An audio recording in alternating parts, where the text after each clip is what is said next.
picked up. If you're in the audience, you could be picked up. So always say kind things. And we'll start this. No meeting will start before it's time, I can assure you.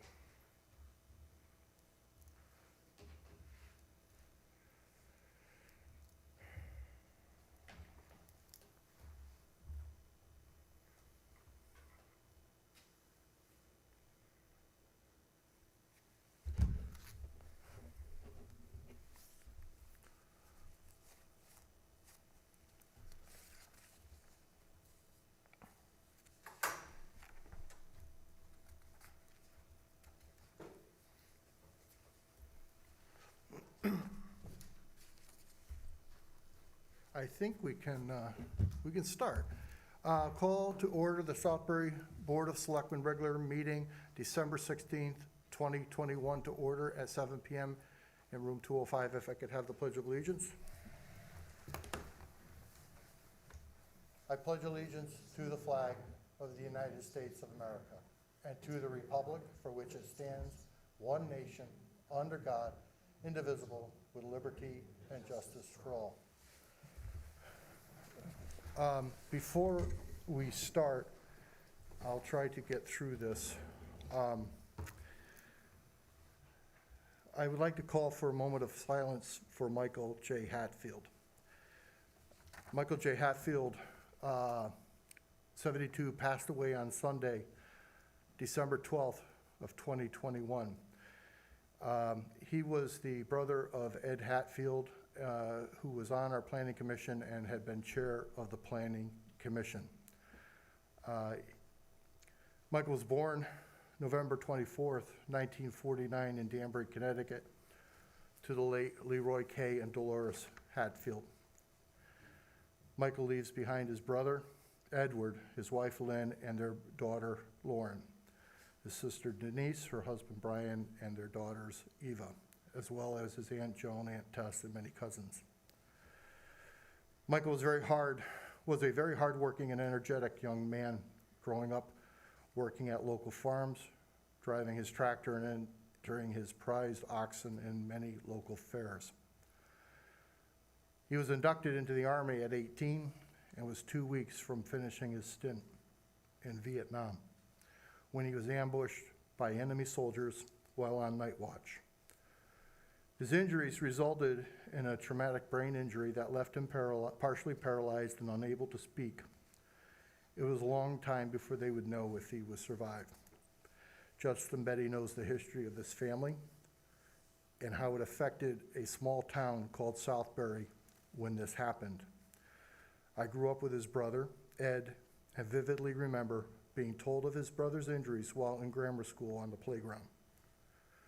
I would ask that our citizens hold Michael Hatfield's family in their thoughts and prayers.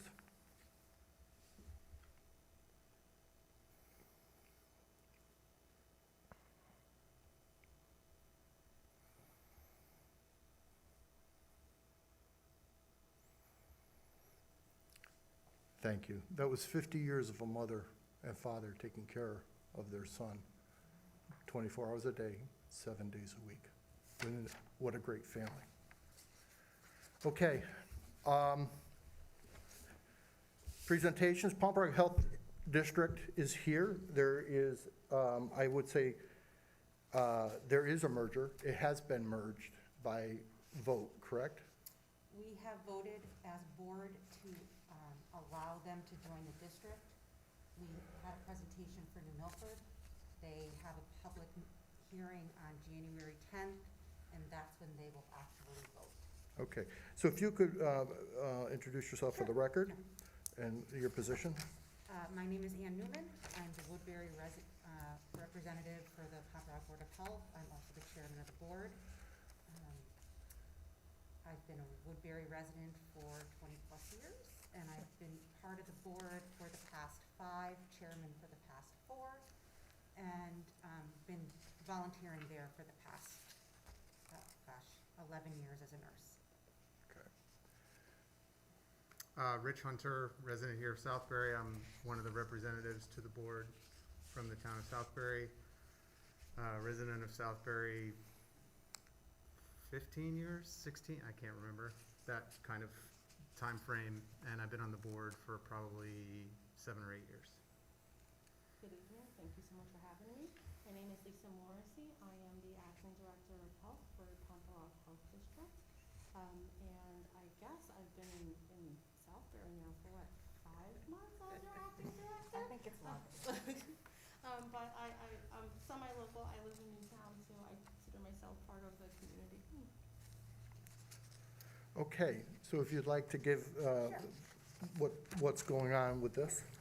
So I'll do just a quick recap if for those of you who might not be aware. Over this past summer, our former Director of Health retired, and we have been looking for a replacement, but fortunately during that time, we needed an acting director, and Lisa Morrissey was more than kind to come and help us out. She has been, what I can't say enough about, one of the best parts of the fact that the things that have gone on this summer. So working with her, and as she was the director of New Milford and Washington, we developed a lot of synergies that we thought would be beneficial for all 5 towns. So we started to talk about what it might look like if New Milford and Washington joined the district. So we had talked about that just a bit over the summer when we were working together. So lo and behold, with the board, in this past board meeting, we voted to allow New Milford and Washington to join the district. Now they have a meeting, as I just mentioned, on January 10th to go, we did the presentation, let me back up a little. We did the presentation for their town council as well. They are very excited about the possibilities of joining the district, and they will have a public hearing on that on January 10th. And that's when, in fact, the merger would become official. So we have a quick presentation. I'll go through some of just the highlights, and obviously, please stop me at any time if you have any questions. This particular presentation was developed more specifically for the town of New Milford, for the town council when we were talking about that, but it does in fact is in fact relevant for everything here. I would like to introduce Kevin Anderson, who's sitting in the galley over here. He is from VMC Consulting.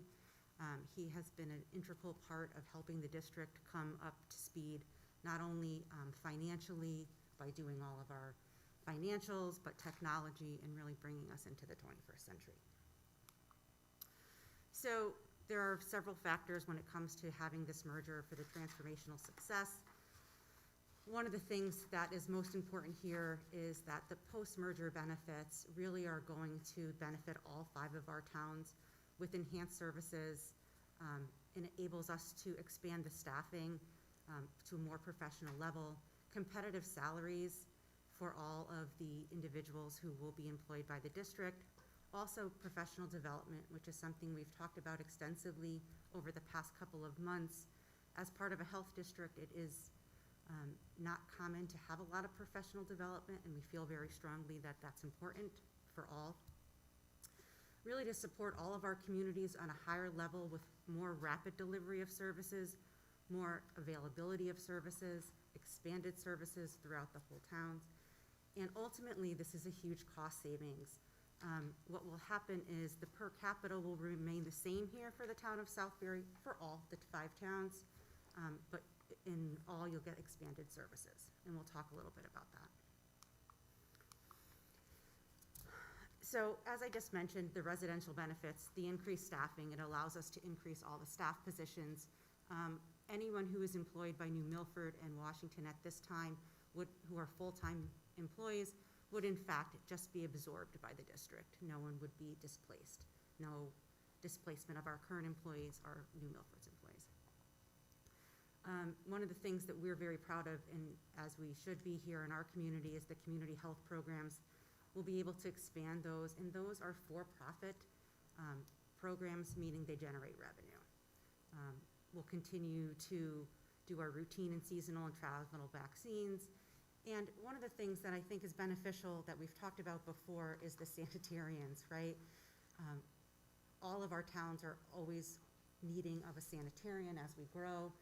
With the merger, this in fact allows us to hire more sanitarians, which we already have done, and as you'll see in the next slide, we have expanded that to include more sanitarians as we do a projected looking forward. So this is the organizational flow chart. Most of these positions are filled by existing employees as well as some of the New Milford ones that will come over. But as you can see, we have a chief sanitarian now, which is the current sanitarian that you probably know, Joe. We have a sanitarian 1, and a lot of these are going to be the developments, right? So it's a professional development scale here. And food inspector, so some of the things that were really important. Again, stop me. I know I've gone through this presentation so many times that I feel like I'm on high speed most of the time. This is the proposed organizational chart. However, most of these particular positions are already filled by both New Milford and current. Did you want to? You look like you wanted to say So something. any of the vacancies that are on this chart, they're actually being advertised currently, so we are currently recruiting for the vacancies. And we've had a really good response to that, and I think that people are really excited, because there's been, the public health community is a very small community, so I think the word of mouth about the changes that have been happening at the district, and the potential of growth in the merger has really attracted a lot of really strong candidates to apply.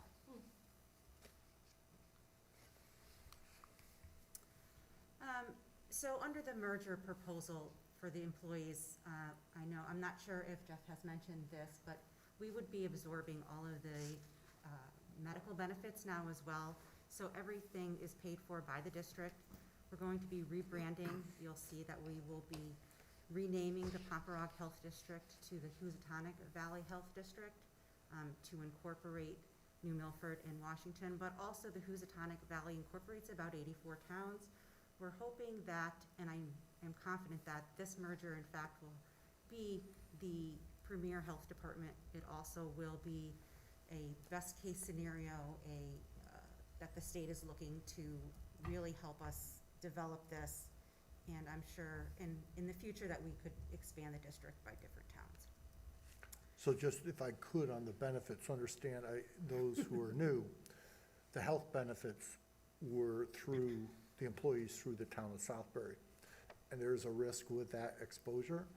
And going forward, they will have their own health plan. We will not be, have that risk. That's correct. Yay! Did you have anything to add? Right. So we have been revamping all of the policies, procedures. We have a new employee handbook. We're doing performance evaluations. If any of you are receiving the weekly updates from Lisa around COVID, just the transparency between the health department and the towns now is increasing. We're doing a full onboarding to payroll and benefits transition right now, and introductory training. All the staff are now required to do what is a comprehensive training. As I mentioned, we are modernizing the IT infrastructure in the districts. They will all speak to each other. All of this is paid for by the district. We've been doing a cost share analysis with New Milford on some of these things as well. One of the benefits I feel that is probably going to help us the most is we are updating the website. You'll be able to access all of the information, board notes, who's on the board, meetings, all of our policies. You'll be able to download the residents will be able to download all of the forms instead of having to truck on over to the health department to get different forms that they need for applications for pools and septic and things of that nature. All of that will be downloadable. Can I add one piece to that? Yes. So, since I know so many of you probably get the same things from your constituents, I'm going to add this because I think this is one of the big pieces. Part of this modernization will also allow us to start scanning a lot of those as-built and those well plans. Yeah, see, I see a lot of nodding, so you guys know exactly what I'm talking about. Yeah. Which actually makes it easier for people. So if they wanted to pull a permit to put in a pool, do a shed, open a business. So as we get new plans, we're going to be modernizing by having those scanned in and having digital. And the plan is to come up with a comprehensive 5-year strategy to have all of those plans that are scanned and online accessible, so that you don't have to come into the health department to be able to look at that up online. So I wanted to throw that in there because people are always like, what's in it for me? That really, I Yeah. think, is the It's a thing huge that's thing. most tangible to residents, is that they can actually pull those things up online. We also are updating all of our SOPs. We have reduced or eliminated any ad hoc spending at the district, and that's been able to save us probably close to $200,000 over the past 6 months, figuring out how to make sure that everything is through a PO system and a standing operating procedure. Oh goodness, we have so much of this financial benefits. So this fully integrated ERP, we are doing payroll and personnel documents. Those are things we've just talked about. Reimbursements. Financial controls have been implemented to ensure checks and balances on absolutely everything that's going on in the district. Prorated funding. So one of the things that has been encouraging is the state is, as I mentioned,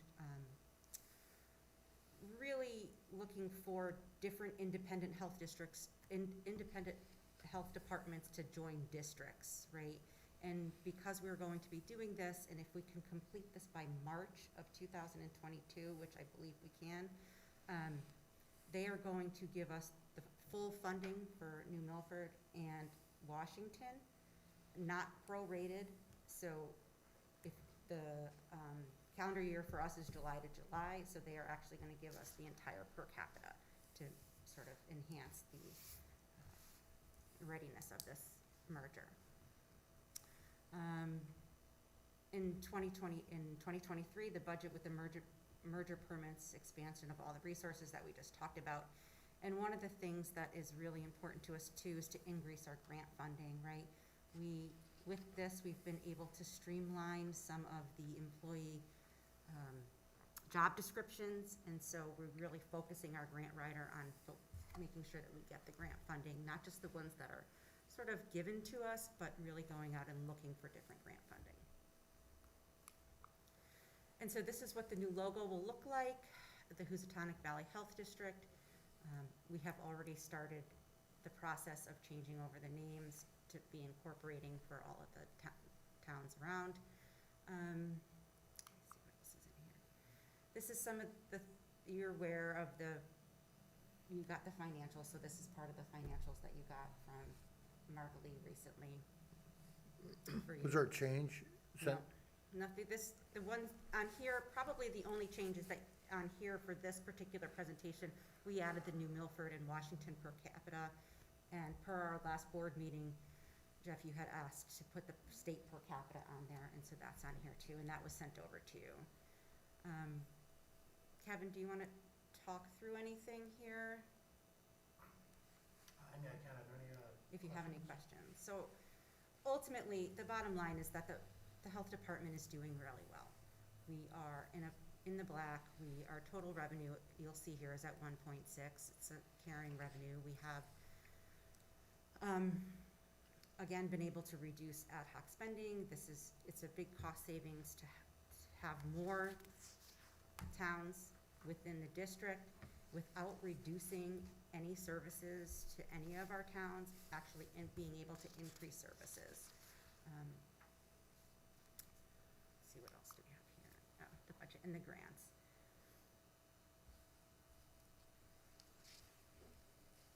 So Kevin, perhaps maybe you should say a few words about this. I'm really not the best person to. So if you could come up, Yeah. if you'd like to bring a chair up, I'll share my microphone with you.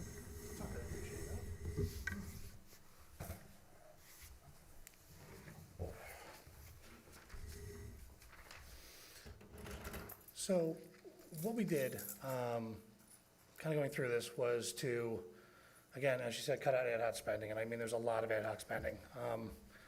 Part two was to really create a situation where the district remains solvent and doesn't have to go back to anybody for more money at any point.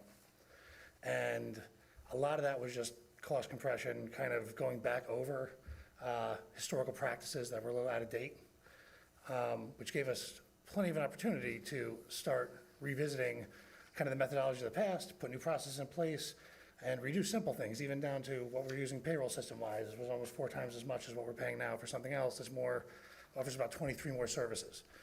So you have your cost reductions there, and then you have your increased revenues, should the merger go through.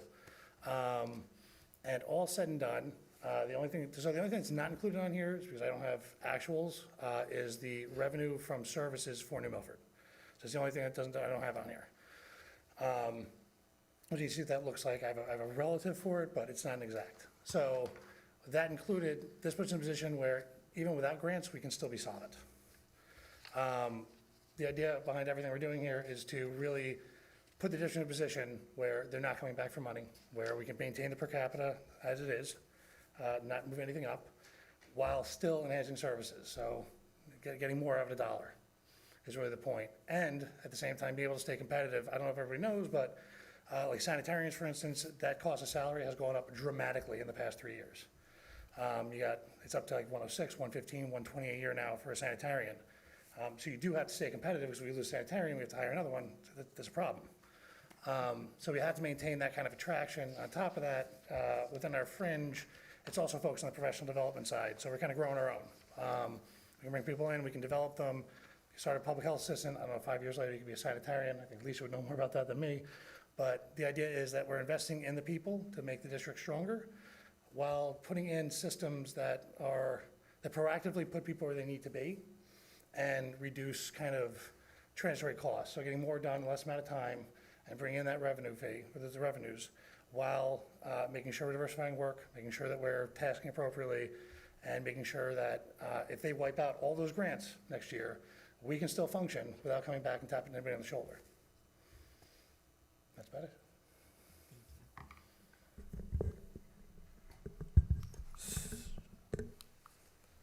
Are you all set? Yeah. I'm all set. So,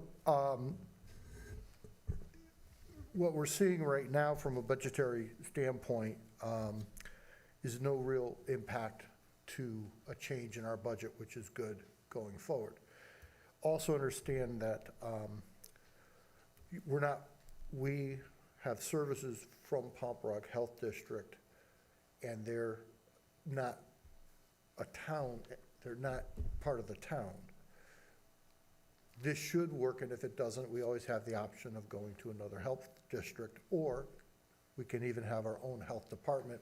I don't see that as feasible, but when this started, discussions and with the head of the health department leaving, it's been gelling around and working, and I wanted the board to know what was going on, and the budget, it should be the same, pretty much the same as last year, which is good.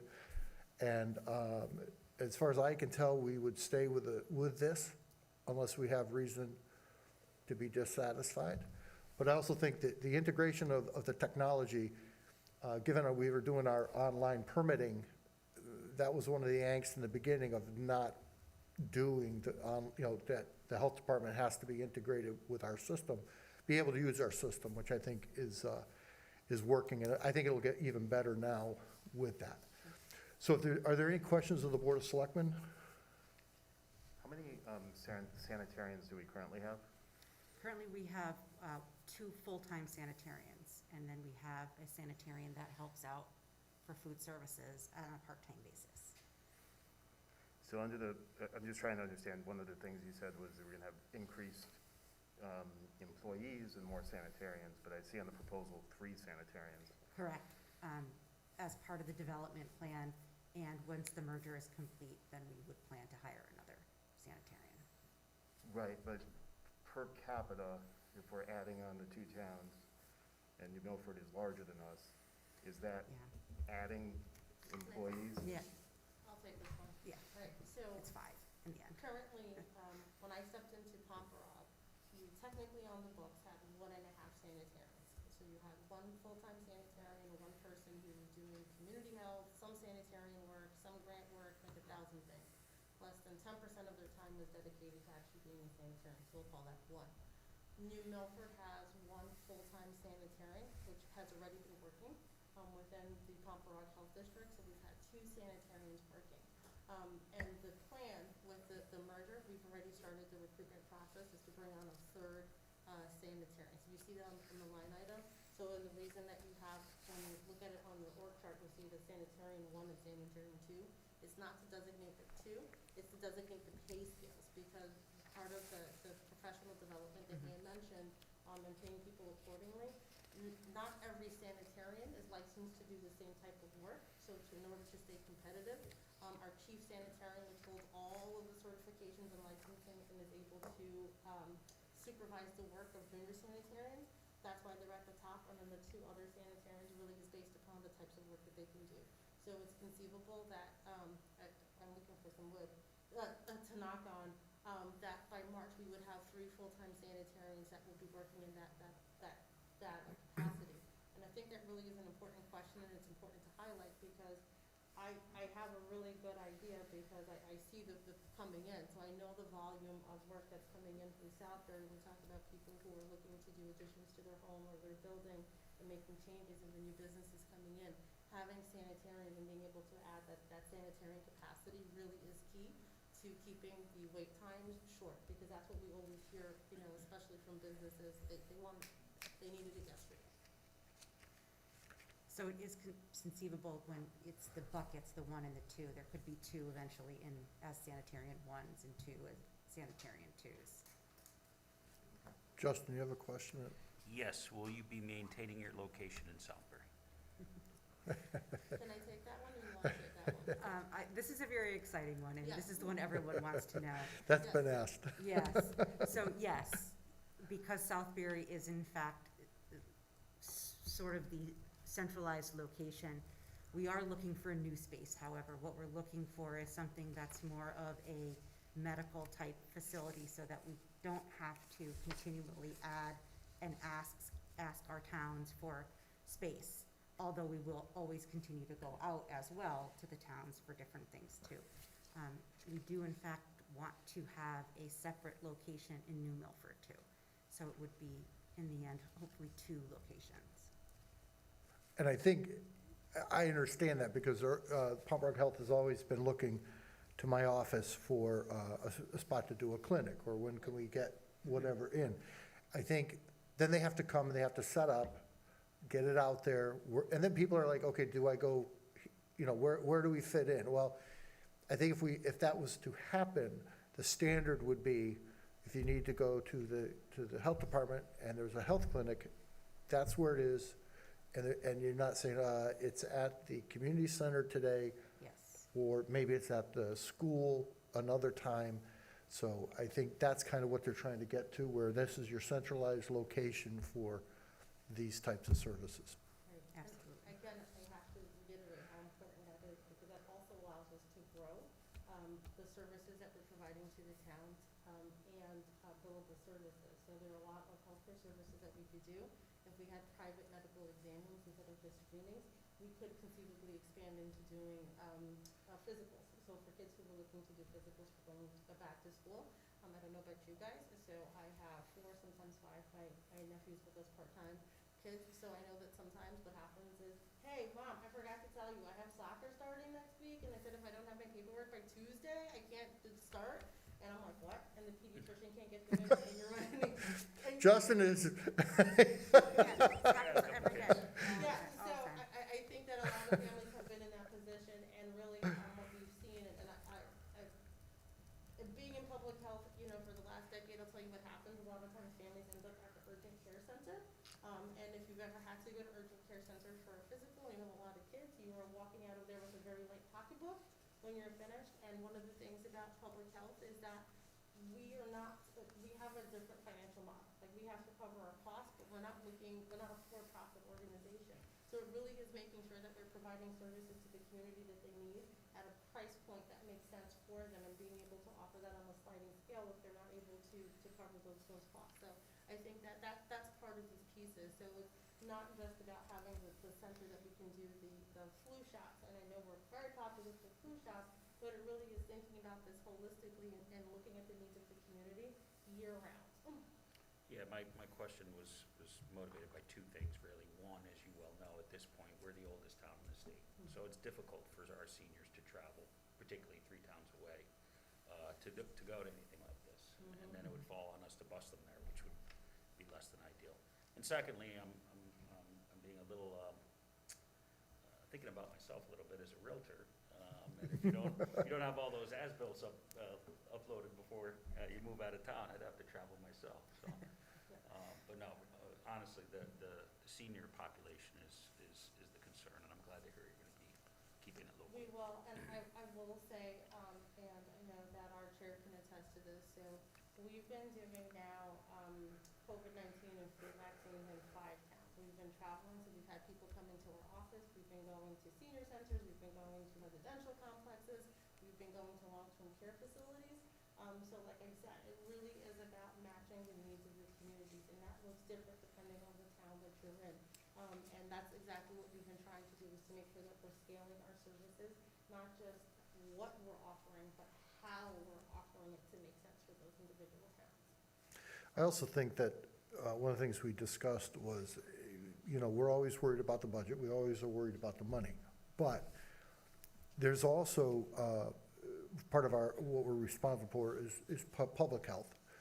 And this hopefully will give some better programs and some better public health to the general population, not just the seniors, and hopefully we'll see some benefits. I don't know if you'd see it in a budget number, but I do know that, having programs on diabetes and what to do and all this in the past, I mean, COVID has slowed a lot of this down.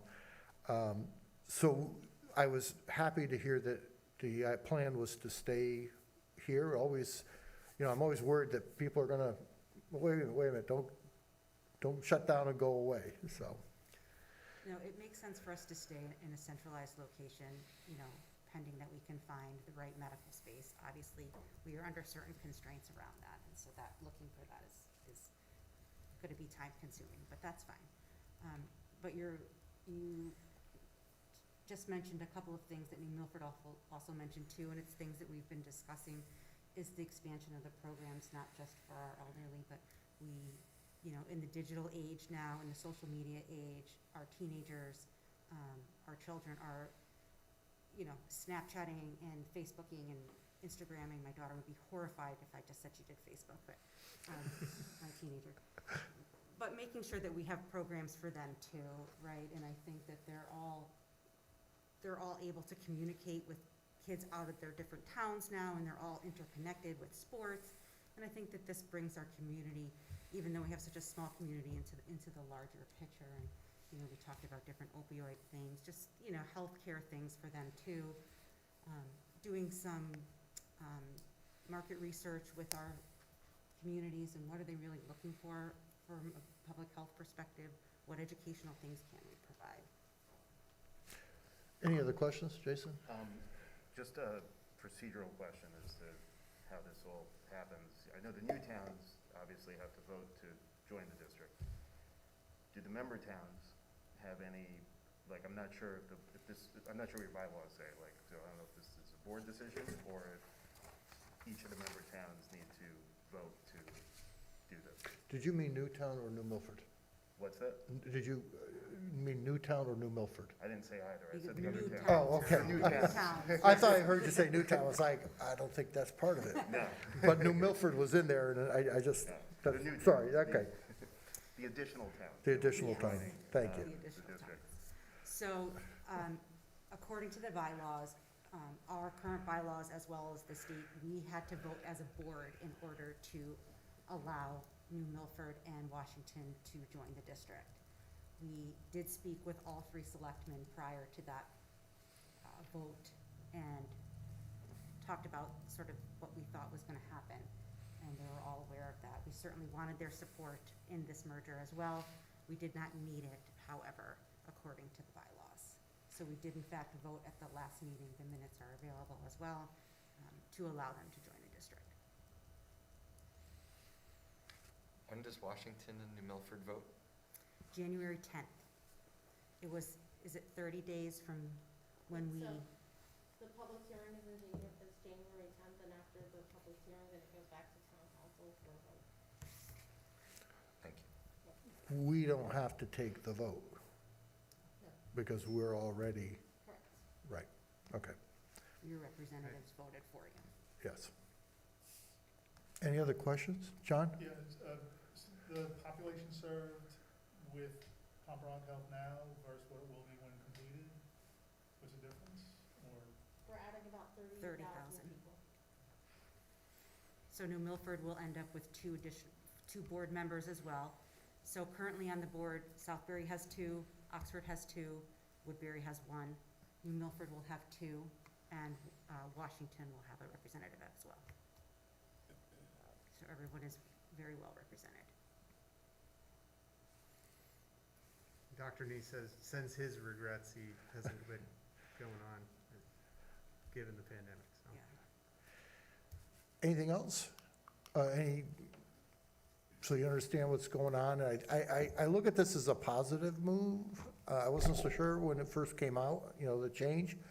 But I've been listening all along and attending some of the meetings, and I think this will be good for our community, and the fact that we're going to stay in this area. I mean, obviously, if Oxford and Woodbury are also in, makes sense to stay in this geographical area for that. So, all right. And I do think that the state is looking to make an example out of this particular merger and the technology and the integration that we're doing, the policies and procedures. So I really believe that they want to make a best practice out of us. So that's really a really good thing too for us, for the publicity part of it as well, and additional funding. We're hoping for that. Okay. I think we have nothing else, right? Thank you for coming. Appreciate your For having time. us. Thank you.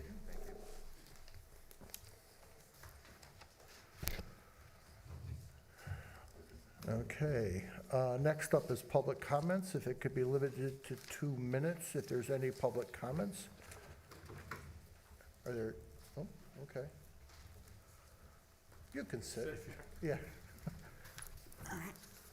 My name is Michael Carrington. I live at 76 Reservoir Road. Congratulations again to First Selectman Manville and the returning and new Board of Selectmen members. I'm making a public comment tonight because I'm concerned about some of the recent actions of the board, and I feel the public is best served with abundant transparency. First, I'm still not entirely sure why a special meeting was called last week. There did not appear to be any urgent need, and given that the special meeting lasted less than 10 minutes, from my vantage point, the entire thing seemed a little unnecessary. It's hard enough for residents to follow the business of town government, and special meetings make this task a bit more difficult. Granted, there are occasions when special meetings might be necessary, but those needs should be clearly communicated. I suspect the board would also agree with me. Their time is valuable. They shouldn't need to drop everything with just 24 hours notice for no discernible reason. Secondly, while the First Selectman and Board of Selectmen are authorized by the Charter to fill vacancies on boards and commissions, there has traditionally been a good amount of deference afforded to the Republican and Democratic town committees when choosing the right people for these roles. Last week, a Democratic vacancy was filled with no consultation with the DTC, and before the DTC could even hold a post-election meeting. As the current chair of the DTC, I wanted to speak up for my committee and say our organization would appreciate being consulted on these matters as we have been in the past. I was able to discuss my concerns with Selectman Buxbaum as well as First Selectman Manville, and while I disagreed with them on some counts, I understood why they felt this was an exceptional circumstance, and I was reassured this would not become a trend in the future.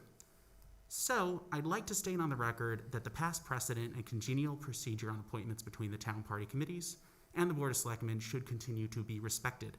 System has worked great. It's led to productive and thoughtful boards and commissions across town. Southbury runs on volunteers of all kinds and persuasions, and that diversity of thought must remain a feature and strength of our community. Thank you. thank you.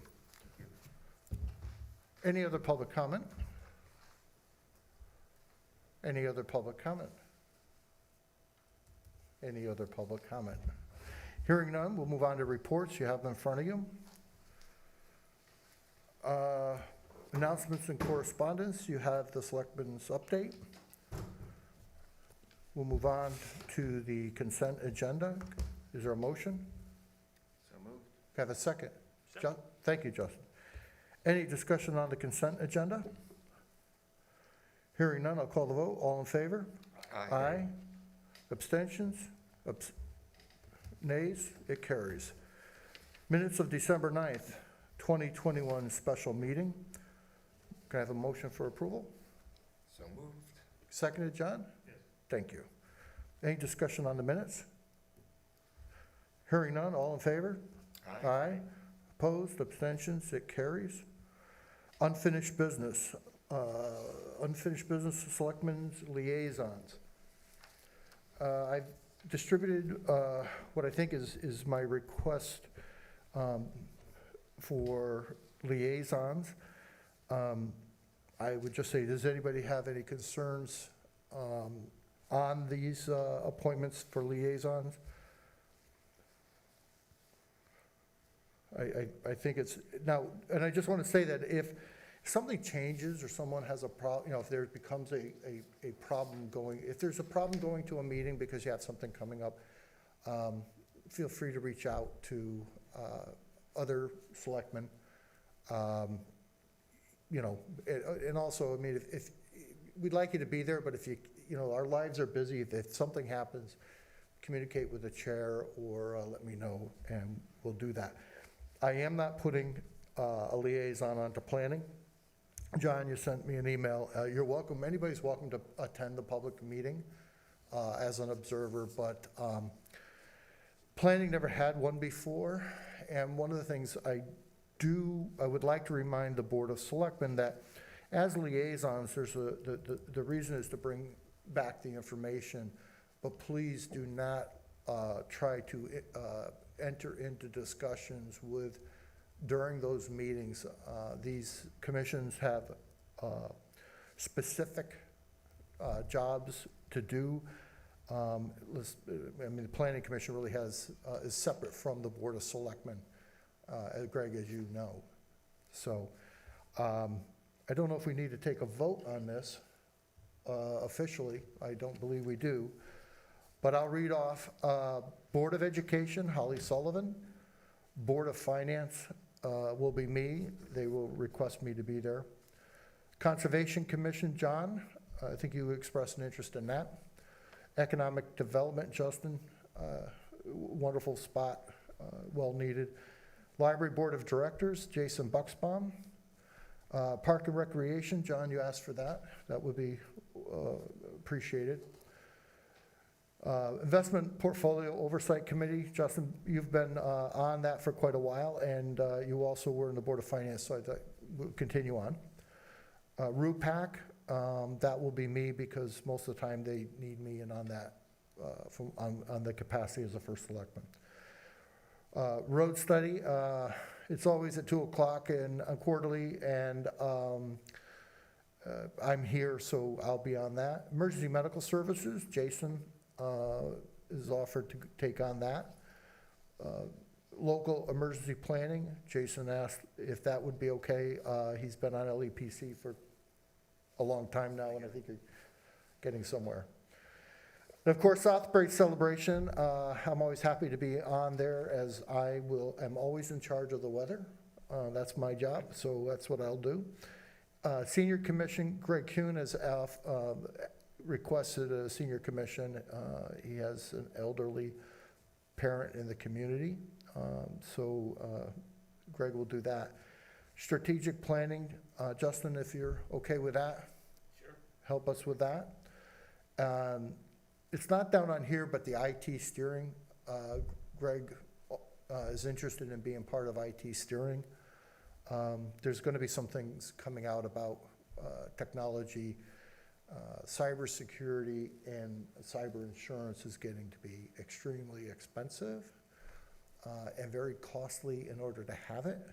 And there are certain, there's two-factor authentications that are going to be required. So we're dealing with that. So if we're all good with that, if there's any concerns or something happens, get to me and we'll try to do what we can if there's a problem. No new business. Selectmen's report. I'm forming a group to look at what we need to budget for employee compensation. This is kind of a difficult, it's hard to go about this, but it's a long story. This group will analyze salaries and make recommendations on the amount necessary to budget next year. The group, I would ask that the group consist of Dan Colton, Claire Morris, Jason Bucksbaum, Holly Sullivan, and Tom Connor.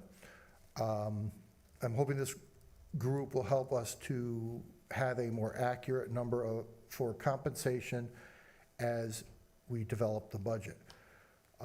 Holly, you have a background in HR, so you would understand a lot of that. We have Tom Connors is from the Board of Finance. Jason, of course, all of what your knowledge is.